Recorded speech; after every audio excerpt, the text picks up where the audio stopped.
tarde, irmãos, paz de Jesus. Um privilégio estarmos juntos, graças a Deus chegou esse dia. Agradecer ao pastor Nerildo que me socorreu, porque eu coloquei um endereço no GPS, eu achei que eram uns 20 minutos, mas eram quase 2 horas, né? Então, eu não consegui chegar no horário acelerando, mas graças a Deus chegamos, e obrigado por essa boa palavra ao pastor Nerildo, Deus abençoe. E a esse grupo, do qual faço parte há alguns anos, um privilégio, agora, nesse período, a gente poder se reunir e se encontrar, e, enfim, ter uma comunhão mais próxima. O texto que eu quero considerar com vocês está registrado em Jonas, capítulo 4, agradeço também ao pastor Roberto, ao pastor Levi, aqui nossa liderança. Jonas capítulo 4, eu vou ler um versículo, e a gente vai, aqui não vou atrasar, como eu cheguei atrasado não, eu estou em dívida aqui, então tem que obedecer e ficar só na minha aqui. Jonas capítulo 4, versículo de número 4. Diz assim o texto: E disse o Senhor a Jonas: É razoável este teu sentimento? Outra versão diz: É razoável essa tua ira? Ainda uma outra versão diz: Fazes bem em ficar irado. Amém. Jonas é um profeta importante. Na época do pré-exílio, que é o livro do Jonas, ele era um profeta de 5 estrelas. Jonas era um profeta que aconselhava reis. Jonas era um profeta de meia idade que alcançou um nível importante. Ele vivia no palácio, a caneta dele era uma caneta cara, o relógio era de marca, né? O carro era importante. Se tivesse caneta cara e relógio naquela época, né? Só para a gente pensar. E o Jonas é um profeta que o rei chamava para saber se fazia ou não fazia a tal aliança, se assinava ou não assinava tal contrato, se invadia ou não invadia tal lugar, enfim, era um profeta importante. E eu estou falando para um grupo de profundos conhecedores da Bíblia. Um dia Deus chegou em Jonas e deu a Jonas uma tarefa. A tarefa de atravessar mais ou menos uns 1.000 quilômetros. Se você olhar para o mapa, da onde está Israel, para a direita nossa, e indo, no caso, ao Oriente, e chegar em Nínive, a capital do maior algoz de Israel à época, a capital dos assírios. E o Jonas não gostou dessa ideia. Às vezes, vou jogar bem limpo com vocês e aberto, tá? Às vezes a gente reclama de algumas coisas que a gente tem de fazer. Deus chegou em Jonas e falou: Eu quero você em Nínive, pregue contra ela. Deus não disse que era para dizer que em 40 dias seria destruída. Deus não disse isso. Deus disse: vá até Nínive e clama contra o pecado de Nínive, chegou até mim. O Jonas, como era um cara muito importante, ele entendeu que ele estava acima dessa ordem de Deus. Ele não disse isso com a boca, mas ele disse isso com atitudes. Quem Deus acha que é para me mandar para esse lugar? Eu sou o Jonas. Eu não sou um profetazinho de começo de ministério, eu sou o Jonas. Quantos anos eu tenho de ministério? Eu sou o Jonas. Eu falo com eu ando com bandeira na minha frente, eu eu atravesso divisas, eu sou o Jonas. Essa ordem aí se dá para itinerante de princípio de ministério, que vai lá e faz, vai você lá, busca, não sei o que, vai lá e avisa, não sei o que lá. Eu sou o Jonas. E o Jonas fez uma conta e entendeu que o que ele precisava então era férias. E esse é o capítulo 1, ele foi numa loja, a Bíblia não diz com essas palavras, mas ele comprou um bilhete, o navio era comercial, ele foi numa loja de turismo e falou, quanto que é um cruzeiro aí navegando pelo Mediterrâneo, ilhas gregas, até chegar na Europa. Onde o senhor quer ir? Eu quero ir para a Espanha. Eu sou o Jonas, eu mereço. Que negócio de Nínive. Bom, vocês conhecem a história, não deu certo a ideia. No meio do barco, no começo do trajeto, na verdade, no começo do trajeto, Deus mandou o peixe, que, na verdade, começou a tempestade, lá o maremoto, e o pessoal começou a aliviar o navio, corre daqui, corre para ali, e a Bíblia diz que o Jonas caiu num profundo sono. Como é que dá para dormir um sono profundo? Eu não sei quem já viajou de barco, e não sei quem já, viajando de barco, teve o pessoal começa a vomitar na hora, e o pessoal se lembra que é crente, que é católico, que é macumbeiro, na hora. Eu não sei como que o Jonas conseguiu dormir um sono profundo com o barco virando, mas na minha vida ministerial eu já vi obreiros como Jonas, que o ministério está acabando e ele está dormindo, e não acorda. Você fala, fulano, mas é assim mesmo, não, mas esse é assim mesmo. E o Jonas é esse cara, que tudo ao redor está acabando, e o Jonas está dormindo um sono profundo. E aí o pessoal chega em Jonas, isso é o versículo 9 ou 10 do capítulo 1, e diz para Jonas, abre o jogo, fala quem é o teu Deus, de onde você é, não sei o que lá e tal. E aí o Jonas diz quem ele é. No versículo 9 e 10 ele fala, eu sirvo o Deus que fez o mar, o problema deles era no mar. Eu sirvo o Deus que fez a terra, o céu e o mar, e eu venho fugindo de Deus. E no versículo 10 eles primeiro presta atenção em Jonas e dizem para Jonas, versículo 10, deixa eu ler aqui, por que tu fizeste isso? Pois os homens sabiam que ele fugia da presença do Senhor, porque ele lhes tinha dito antes. Em outras palavras, os caras chegam para Jonas e dizem para Jonas, obrigado, irmão, um homem que serve o Deus que você serve não pode fazer o que você está fazendo. Um homem que conhece e que sabe o que você sabe não pode agir como um moleque igual você está agindo. Quem viveu o que você viveu, quem ouviu o que você ouviu, quem fez o que você fez, quem conhece o que você conhece, não pode agir desse jeito. E ele está ouvindo isso de ímpios. E aí o Jonas falou assim, então me joga na água. E aí o peixe engole o Jonas, vomita o Jonas lá em Jope. Jope é a costa ali próximo do porto de Haifa. E aí o Jonas finalmente vai cumprir a vontade de Deus. Mas ele não está, eu não leio isso no texto, mas na entrelinha do texto, o Jonas não está à vontade, ele não queria. Quando Jonas é vomitado na praia, ele finalmente vai cumprir o que Deus disse, que é o capítulo 3 agora, capítulo 2 é praticamente a oração do Jonas, capítulo 3, versículo 2, levanta, ele vai a Nínive, aquela grande cidade, e clama contra ela, porque o pecado chegou até mim e tal. Bom, Jonas ele levantou e foi a Nínive, esse é o 3:3. Quando Jonas chega em Nínive, ele está emburrado ainda. Eu não sei se vocês já passaram, eu já tive de lidar com um obreiro debaixo da minha liderança que está emburradinho. Já passaram por isso? Você vai... Ele faz, entendeu? Porque você falou, ele vai lá e faz, mas ele está emburrado. Ele está chateado, ele não está gostando.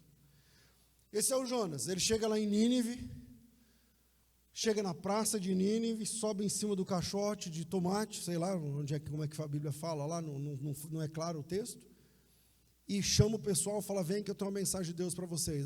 Qual é? E ele disse, em 40 dias, e Nínive será destruída. Já ouviram falar de Sodoma e Gomorra? Pois é, anota aí, 40 dias. Mês que vem, daqui 40 dias, sem ser esse mês próximo, e fogo vai descer do céu e tal, não tem mais saída. Só que o Jonas não contava com duas coisas básicas. O Jonas não contava com o arrependimento dos ninivitas.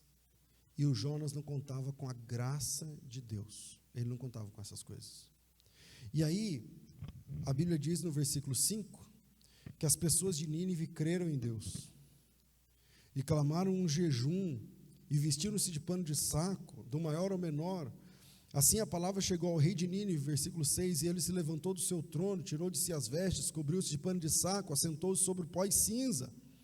E assim ele fez que fosse isso proclamado e divulgado através de Nínive, pelo decreto do rei aos seus nobres, dizendo: nem homens, nem animais,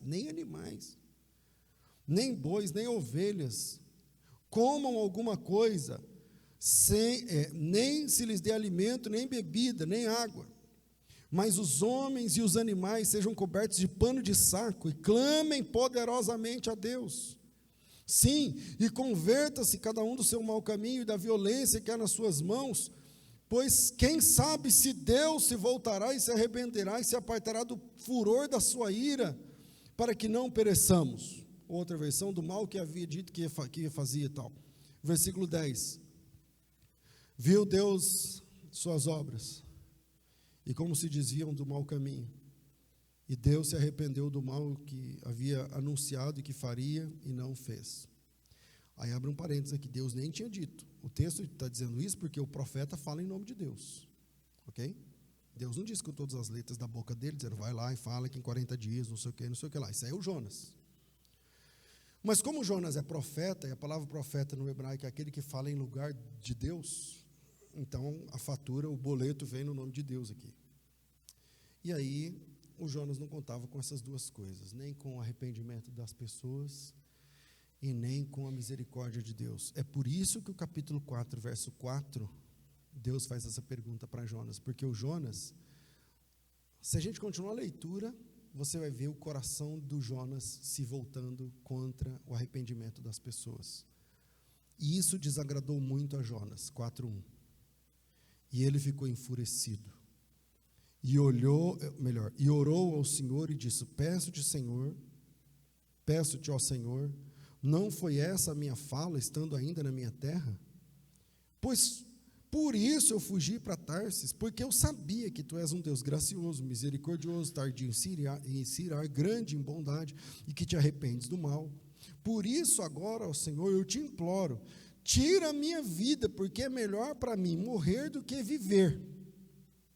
E aí chegamos no texto que eu li primeiro. E disse o Senhor a Jonas: é razoável este teu sentimento? O livro de Jonas do Antigo Testamento é o único que termina com um ponto de interrogação. E esse ponto de interrogação está no versículo 11. E esse ponto de interrogação começa no verso 4. Deus pergunta para Jonas: é razoável esse teu sentimento? Em outras palavras, você acha certo um homem que sabe o que você sabe, que vive o que você vive, fazer esse beicinho aí para mim? Versículo 9, Deus repete a pergunta por uma outra questão. E Deus diz para Jonas mais uma vez a pergunta: você acha certo? Cadê? Aqui. Fazes bem em ficar irado por causa dessa boboreira? Deus está vasculhando o sentimento do profeta e mostrando para o profeta que o seu sentimento não estava no mesmo compasso do de Deus. Não estava alinhado ao coração de Deus. Porque aqui nós estamos diante de um texto onde um profeta de Deus está chateado, mas ele está muito chateado. Ele está muito magoado. Ele está pedindo a morte. Por uma única razão. Deus está perdoando pecadores. E Deus está perdoando pecadores e o Jonas não gostou. Porque os pecadores que Deus está perdoando não são do time do Jonas. Não são da mesma camisa do Jonas. E esse é um problema no nosso ministério. não raro, eu vejo pessoas falando de A ou de B, de pessoas que Deus tem levantado no Brasil ou fora, mas como não é do nosso time, como não é da nossa bandeira, como não é do nosso métier, não é do nosso grupo, aí você fica falando, mas também essas igrejas por aí, mas peraí, Deus está perdoando pecadores, aleluia, Deus está levantando pessoas, aleluia, joelhos estão se dobrando. Aliás, esse perdão que Deus dá a Nínive agora, é num nível que eu nunca vi, nem em Israel, o pessoal orando, jejuando, e mandando que até os animais jejuassem e colocassem pano de saco, até nos animais, que eu nem sei como funciona isso daí. Mas a Bíblia diz que até os animais vestiram pano de saco e cinza, e oraram a Deus e clamaram, e tal, não me pergunte como. E aí o rei diz, quem sabe se Deus se arrependa do mal que disse que faria, porque essa é a informação que o rei tinha, Deus nem se arrepende, mas o rei não conhece Deus. Então o rei está dizendo, quem sabe se Deus não volta atrás desse negócio. E aí todo mundo se convertendo a Deus, todo mundo se arrependendo e tal. E o Jonas, que é homem de Deus, bravo. O Jonas está bravo porque Deus está perdoando pecadores. E a gente tem que aprender que Deus não é do nosso ministério. Nós que somos do ministério de Deus. Abra uma igreja na rua de baixo. Tá, essa igreja aqui é linda, aliás, hein? Que igreja linda. O pastor Deiró me ligou, eu não consegui, como eu me perdi, a gente é muito amigo, ele ia me esperar, não conseguiu. E ele falou para mim, rapaz, pensa numa igreja bonita. Agora mesmo, e é verdade mesmo. Uma igreja linda. Mas se na rua de baixo, daqui um mês, começar um trabalho que tiver 20 mil pessoas, nós vamos falar mal daquele trabalho? O Jonas, ele está chateado porque Deus está perdoando pessoas que estão se arrependendo, que estão jejuando, que estão orando. Irmãos, Deus não é evangélico.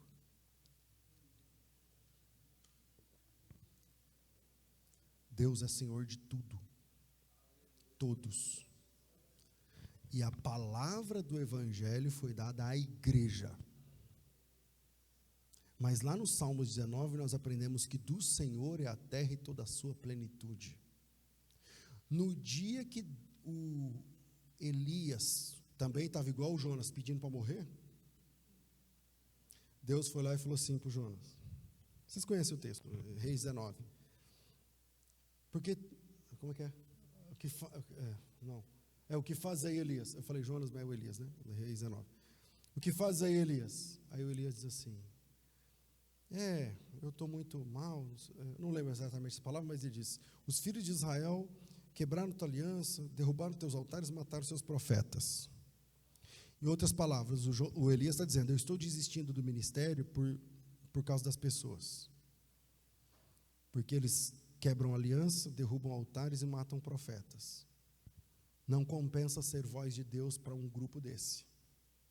Não compensa ser um homem de Deus para pessoas que quebram aliança e falam, prega domingo, todo mundo vem aqui chorando, na segunda-feira está no mesmo fervo de semana passada. Eles quebram aliança, eles derrubam altares. Um povo que não tem altar não compensa ser homem de Deus para esse pessoal. E um povo que mata profeta.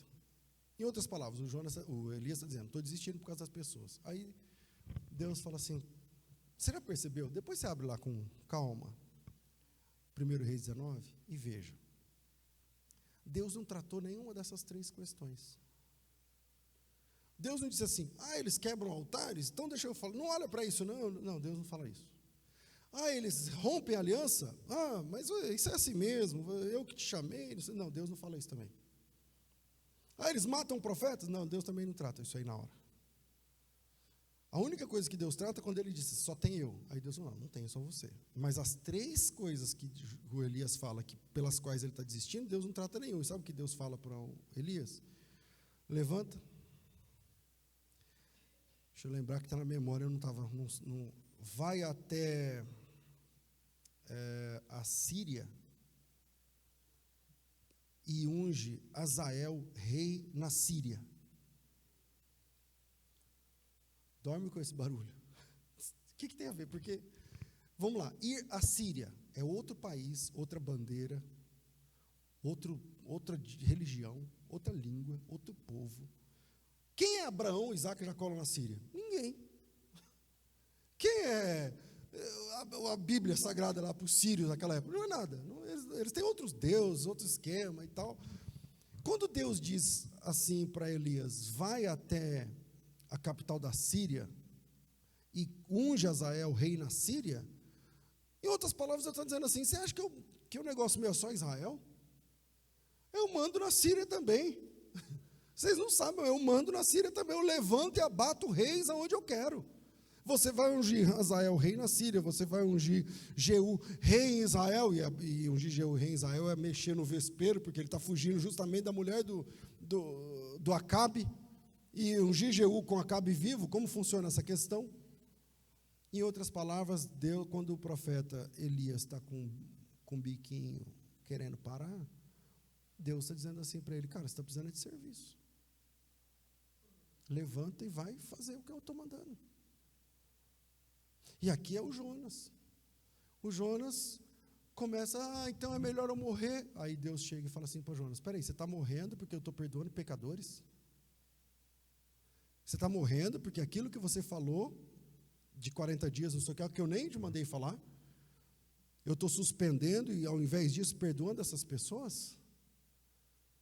Você acha justo, ou na versão bíblica aqui, é razoável este teu sentimento? Ou seja, o sentimento que você tem agora está alinhado com o meu?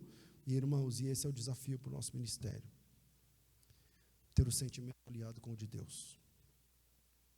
Ter o sentimento no mesmo compasso, na mesma sintonia que o sentimento de Deus. Aí o Jonas não responde no versículo 4, e no versículo 5 a Bíblia diz que Jonas saiu da cidade. Ele está bravo, porque Deus perdoou os caras. 5, Jonas saiu da cidade, assentou-se ao oriente da mesma, fez ali uma cabana, repousou embaixo dela, fez uma sombra até, para ver o que aconteceria com a cidade. O Jonas se afastou, falou assim, eu ainda creio que Deus vai destruir essa cidade. Aí ele fez uma cabana fora, para o fogo não pegar nele, montou um esquema e falou assim, beleza, eu vou ficar aqui só olhando, porque eu ainda acredito que Deus vai me honrar e vai acabar com tudo isso aqui. E aí ele fez o versículo 5 para ver o que ia acontecer com a cidade. Aí nesse ínterim, Deus mandou a árvore lá, a gente fala em português aboboreira, não é bem uma aboboreira, é como se fosse um pé de mamona, assim, que cresce rápido. E aí deu uma sombra boa. E ele se alegrou na sombra e tudo mais, e aí Deus resolveu tirar a sombra. E quando Deus resolve tirar a sombra da gente, também não é fácil de lidar. Porque a gente se acostuma com as sombras que Deus manda. A gente não se acostuma com as facilidades. Agora mesmo, essa semana a gente está nela, atendendo um irmão, ele é conhecido de um estado aqui, eu não vou falar nem o estado, senão, enfim. Aí ele estava dizendo, olha, ele tem um filho e uma filha empregados no gabinete de uma pessoa que era bom na política e ficou ruim, e que vai perder. Pastor, o que eu faço, não sei o que lá. Eu falei assim, quantos seus filhos ganham? Eu falei, juntando os dois dá uns 20 mil reais. Eu falei, eles nasceram na Assembleia? Nasceram ganhando esse salário? Não. Eu falei, então, meu amigo, se você apoiar um candidato que é crente, mas vive como ímpio, você vai estar em maldição diante de Deus. Abandone isso aí. Fala para o seu filho, para sua filha, pede baixa. A gente tem que ter brio. O nosso compromisso não é com os homens, é com Deus. Pelo amor de Deus. E aqui está o profeta chorando por causa da sombra. E a segunda vez que o Jonas pede a morte é por causa da sombra. Versículo 7. Deus preparou um verme quando de manhã, no dia seguinte, subiu no dia seguinte, feriu a boboreira e essa secou. E aconteceu que quando o sol apareceu, Deus preparou um vento leste O sol feriu a cabeça do Jonas, que desmaiou e desejou com toda a sua alma a morte, dizendo: para mim é melhor morrer do que viver. Pela segunda vez, o Jonas está querendo a morte. Esse profeta está com problema. Esse homem de Deus está com problema. Ele pede a morte quando Deus perdoa Nínive, e ele pede a morte quando ele perde a sombra que ele tinha.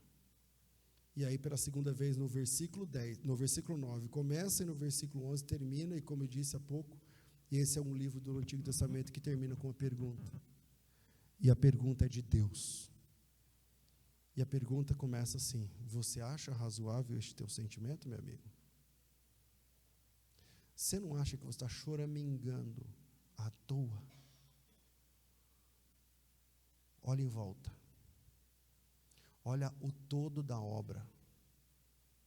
É razoável você, na posição que você está, chorar como você está chorando? Pedir a morte como você está pedindo? E o pior não é o versículo 9, que é a pergunta de Deus. É a resposta do profeta. Porque no versículo 9 Deus diz assim: é razoável que você fique irado por causa dessa boboreira? E o Jonas responde: eu acho razoável. Deus pergunta para o Jonas. A pergunta é retórica, pelo amor de Deus. Jonas, você acha certo um cara do seu calibre chorar por causa de uma perda dessa? O Jonas olha para Deus e diz: eu acho. Eu acho que eu estou certo nessa. Eu acho que eu estou certo nessa. E aí a pergunta que finaliza o livro é Deus dizendo o seguinte: cara, você está chorando por causa da sombra, de bens materiais. Você está chorando por causa do teu nome, porque você disse que ia acontecer alguma coisa e eu cancelei, por causa do arrependimento deles. Você está chorando por causa de bens, de coisas. E aqui tem 120 mil ninivitas que não sabe discernir a mão direita da esquerda. Eu não teria que ter misericórdia de toda essa gente? A reflexão que eu finalizo com vocês é que em 2022, esse ano, nós também estamos rodeados de pessoas que não sabem diferenciar direita de esquerda. Nós estamos num ano onde cristãos também não sabem diferença de direita e de esquerda. E ao invés de pensarmos nas nossas posições, a gente precisa fazer valer a vontade de Deus, levar a palavra de Deus, levar o evangelho de Jesus Cristo. Não como Jonas, que vaidoso, tem que ser do meu jeito, se não for do meu jeito eu não vou. Se é do meu jeito, então põe meu nome aí. O que separa homens de meninos no reino não é a idade, nem o tempo de ministério. O que separa homens de meninos é a maturidade de andar com o coração alinhado com a vontade de Deus. Às vezes, Ele nos dá sombras, às vezes Ele nos tira. Às vezes, Ele nos manda para lugares agradáveis. Às vezes, Ele nos manda para lugares difíceis. A Ele, glória. Nós apenas somos servos. Nós apenas servimos. Nós apenas servimos. Apenas servimos. A Ele a honra, a Ele a glória, a Ele o louvor. Deus abençoe vocês. Em nome de Jesus.